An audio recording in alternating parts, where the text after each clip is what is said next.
Alright guys, and we're back for this video. So we're gonna make a little progression for this one. So we've been doing just focusing on one leg, then the other leg going back and forth like that.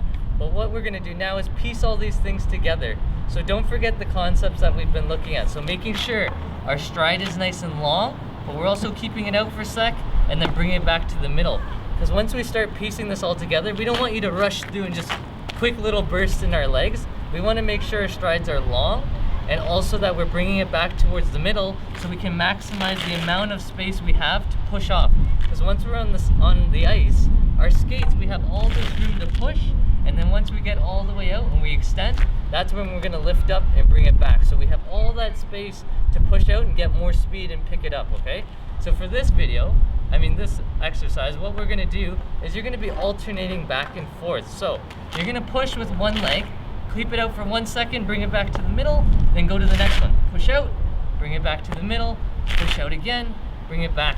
And you can do this as many times as you want, just get familiar with the action, and then making sure, once you're extended all the way out, you see my knee is locked. I don't have it bent like this, it's not behind me, it's all the way out to the side, and then I'm bringing it towards the middle again, all right? Same thing on this side, go all the way out, locking up my knee, then bring it back towards the middle, all right?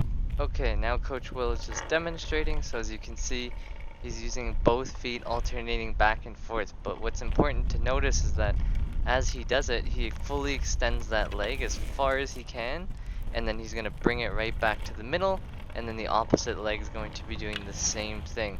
So making sure that you're not waiting and that you're going full length extensions through this. Now we have some common mistakes that we'd like you guys to focus on here.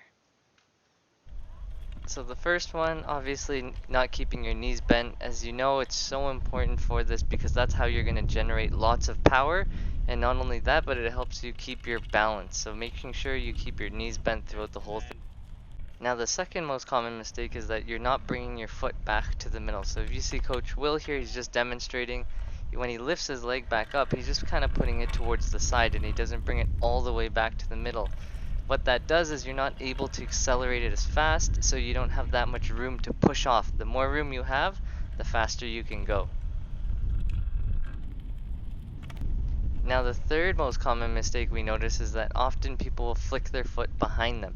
So if you remember, what we should be doing is pushing out and extending our leg as far as we can to the side, because that's going to give us the most area in which we can use the ice or the ground to push off and help us gain speed. If you flick behind you, you're not really doing anything. You're just pushing off your toe and it's hard to get a lot of speed from that. So make sure you're following through, extending your leg.